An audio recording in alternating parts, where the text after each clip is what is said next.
Bismillahirrahmanirrahim. Assalamu alaikum dear students. I hope you all are good by the grace of Allah Almighty and enjoying good health. So students, after having the regular classes in the school, today we are going to start first video lecture and we will continue our chapter number 4, cells and tissues. And our today topic is passage of molecules into and out of cells. जैसा कि आज का हमारा topic जो है वो molecules की movement हमने देखनी है सेल्स के अंदर और सेल के बाहर। तो सबसे पहले एक इम्पॉर्टेंट चीज़ जो कि हमारे पास है सेमी परमिएबल मेम्ब्रेन, इसके बारे में जानते हैं। तो स्टूडेंट्स, आपको पता है सेल जो है वो डिफरेंट ऑर्गेनेल्स को कंटेन किए हुए हैं, जैसा कि हमने फुल चैप्टर जो है इसके बारे में डिस्कस किया है।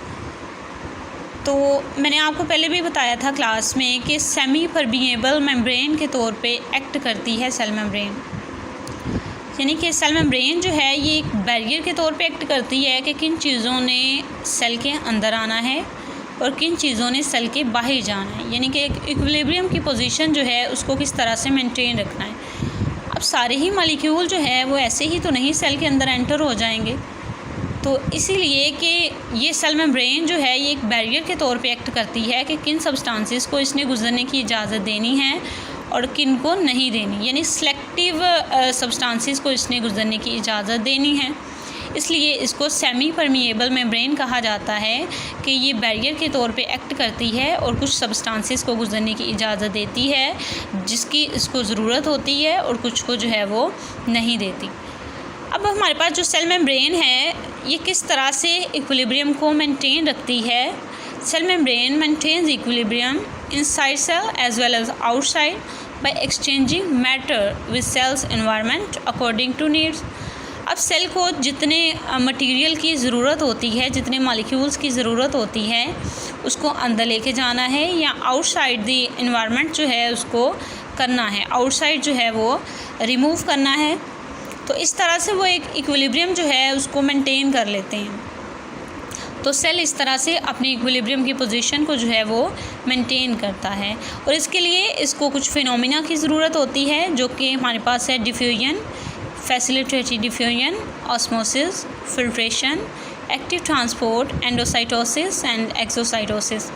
ये प्रोसेसेस हैं जिनके ज़रिए सेल जो हैं वो अपना मूवमेंट का प्रोसेस जो है वो करता है, फूड को इन करना और फूड को आउट करना, यानी कि इक्विलिब्रियम की पोजीशन को मेंटेन रखना, किस तरह से मॉलिक्यूल जो है वो एंटर होंगे और किस तरह से लीव करेंगे। तो आपने करना क्या है जी, यहाँ से जो है वो सेमी परमिएबल मेम्ब्रेन की डेफिनेशन करनी है कि ये सिलेक्टिव सब्सटेंसेस को गुजरने की इजाज़त देती है, इसलिए इसको सेमी परमिएबल मेम्ब्रेन जो है वो कहा जाता है। और किस तरह से सेल जो है वो अपनी जो है वो इक्विलिब्रियम पोजीशन को मेंटेन करता है। How the cell membrane maintains the equilibrium inside as well as outside. तो आपने इसका आंसर देना है cell membranes maintain equilibrium inside cell as well as outside by exchanging matter with cell's environment according to needs. और किन processes की उनको ज़रूरत पड़ती है कि वो इक्विलिब्रियम की पोजीशन को मेंटेन रखें, उसमें आपके पास है डिफ्यूजन, फैसिलिटेटरी डिफ्यूजन, ये बाकी जो हैं इसको हमने डिस्कस किया। तो ये प्रोसेसेस जो बताए गए हैं जिसके ज़रिए सेल जो है वो अपनी पोजीशन को, इक्विलिब्रियम की पोजीशन को मेंटेन रखता है, इनको हम वन बाय वन जो है वो डिस्कस करेंगे। फर्स्टली जो हम डिस्कस करने जा रहे हैं वो है डिफ्यूजन। तो स्टूडेंट्स, आपने पहले ही भी सुना होगा डिफ्यूजन के बारे में कि डिफ्यूजन जो है वो मॉलिक्यूल्स की मूवमेंट है from the area of higher concentration to the lower concentration, यानी कि जहाँ पर मकदार जो है वो ज़्यादा है, ये तो नेचुरल फिनोमिना भी है ना कि जहाँ पर किसी चीज़ की मकदार ज़्यादा होती है वो कम की तरफ जो है वो मूवमेंट उसकी होती है। आपने वाटर का फ़्लो देखा होगा, ऐसे तो नहीं होता कि जहाँ पर पानी जो है वो कम है वो ज़्यादा की तरफ जा रहा है, ऐसे ही होता है ना। आपने रिवर्स वगैरह देखे हों तो जहाँ पर वाटर की मकदार ज़्यादा होती है वो कम की तरफ जो है वो मूव करता है, ये नेचुरल फिनोमिना भी है, ठीक है। तो इस तरह से डिफ्यूजन जो है इसी तरह से है कि हायर कंसंट्रेशन से लोअर कंसंट्रेशन की तरफ जो है वो मूवमेंट है मॉलिक्यूल्स की, ठीक है, अलोंग कंसंट्रेशन ग्रेडियंट, यानी कि जिस तरह से कंसंट्रेशन जो है वो ज़्यादा होगी वो कम की तरफ जो है वो मूव करेगी, ठीक है। तो आपने क्या करना है कि यहाँ से डिफ्यूजन की डेफिनेशन करनी है। Diffusion is the movement of molecules from an area of higher concentration to the area of lower conservation along the conservation gradient. ये आपकी डेफिनेशन होगी। और इसके बाद आपको मैं थोड़ी सी जनरल इन्फॉर्मेशन दे दूँ कि मालिक्यूल्स किसी भी सब्सटेंस, कोई भी सब्सटेंस हो, सॉलिड हो, लिक्विड हो या गैस हो, वो मोशन में रहते हैं जब थोड़ा सा ही उसका टेम्परेचर जो है वो इंक्रीज़ किया जाता है। ठीक है, 0 डिग्री से जो है उसको अबव लेके जाएंगे तो उसके अंदर जो मालिक्यूल्स हैं वो मूवमेंट करने जो है वो स्टार्ट कर देंगे। ठीक है, तो इस तरह से इनकी मूवमेंट जो है वो from the area of higher conservation से लोअर कंसर्वेशन की तरफ होती है। ठीक है, तो कभी ऐसे भी होता है कि ज़रूरत पड़ जाए कि लोअर कंसर्वेशन से हायर कंसर्वेशन की तरफ जाना है, तो वहाँ पर फिर क्या होता है कि एनर्जी जो है वो यूज़ करनी पड़ती है। लेकिन ये वाली जो डिफ्यूजन एक मूवमेंट है इसमें जो होती है, इसमें एनर्जी जो है वो यूज़ नहीं होती। इसके रीज़न ये है कि इसने हायर कंसर्वेशन से लोअर की तरफ जो है ये मूवमेंट करनी होती है। तो ये तब तक मूवमेंट अपनी जो है वो कंटिन्यू रखता है जब तक दोनों जो साइड्स हैं सेल की इनसाइड और जो आउटसाइड है वो इक्वल ना हो जाए, इनमें कंसर्वेशन जो है वो इक्वल ना हो जाए। तो हमारे पास डिफ्यूजन जो है ये एक ऐसा प्रिंसिपल है जिसमें सब्सटेंसेस जो है वे मूव करते हैं सेल मेम्ब्रेन के अक्रॉस, और उसमें जो मॉलिक्यूल आपके पास मूव करते हैं उसमें कार्बन डाइऑक्साइड, गैस, ग्लूकोज वगैरह है। ठीक है, और ये जो है ये सेल मेम्ब्रेन के अक्रॉस जो है ये अपनी मूवमेंट करते हैं डिफ्यूजन के ज़रिए। ठीक है, इसके अलावा और भी इसकी एग्जांपल्स हमें मिलती हैं कि डिफ्यूजन का प्रोसेस जो है वो कहाँ कहाँ पर होता है। जो गिल्स होते हैं, फिशेस जो हैं, फ़िश जो होती है वो अपने गिल्स के ज़रिए जो है वो गैसेज एक्सचेंज का प्रोसेस करती है, और ये भी डिफ्यूजन के ज़रिए होता है। और इसके अलावा जो लंग्स हैं, लंग्स में गैसेज एक्सचेंज का प्रोसेस हो रहा है वो भी डिफ्यूजन के ज़रिए हो रहा है। आपको पता है लंग्स जो होते हैं उनमें एल्वोलाई जो हैं वो स्मॉल सैक्स जो है वो प्रेजेंट होती हैं, और कार्बन डाइऑक्साइड जैसे ही आपकी बॉडी से आती है वो जो है वो आपके लंग्स में जाती है उन एल्वोलाई में, और फिर वहाँ से जैसे ही हम सांस लेते हैं जो ऑक्सीजन होती है वो बॉडी के अंदर एंटर हो जाती है। ठीक है, तो वहाँ पर जो है ये स्मॉल कैपिलरीज प्रेजेंट होती हैं, उसने एल्वोलाई को जो है वो सराउंड किया होता है।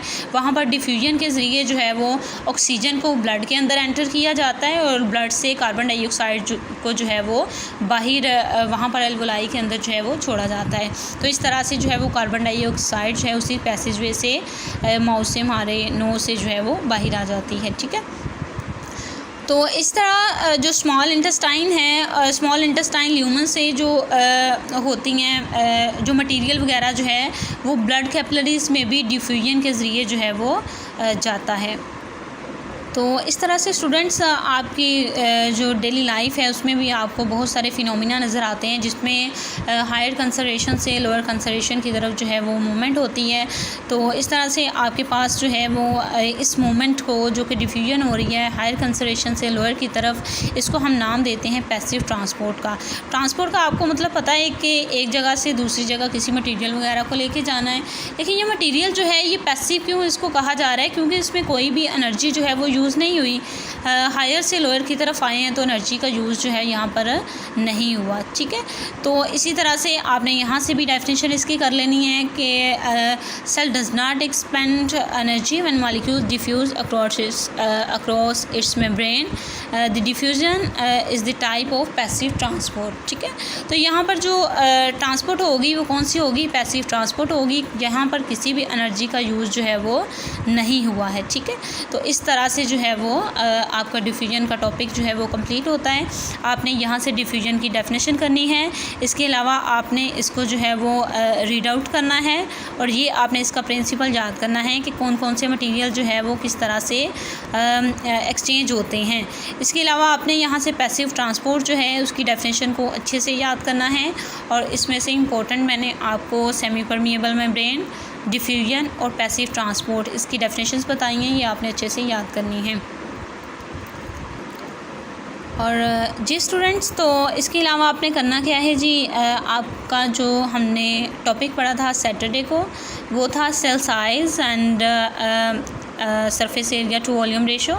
आपने इसको अच्छे से लर्न करना है। और दूसरा टॉपिक जो आज हमने डिस्कस किया है passage of molecules into and out of cells, इसको आपने अच्छे से जो है वो लर्न करना है टेस्ट के लिए, और इंशाल्लाह आपका मंडे को जो है वो टेस्ट होगा। ठीक है, और रिटन टेस्ट होगा, आपने इसकी अच्छे से जो है वो तैयारी करके आनी है। ठीक है, thank you so much for listening me carefully, take care, अल्लाह हाफिज़।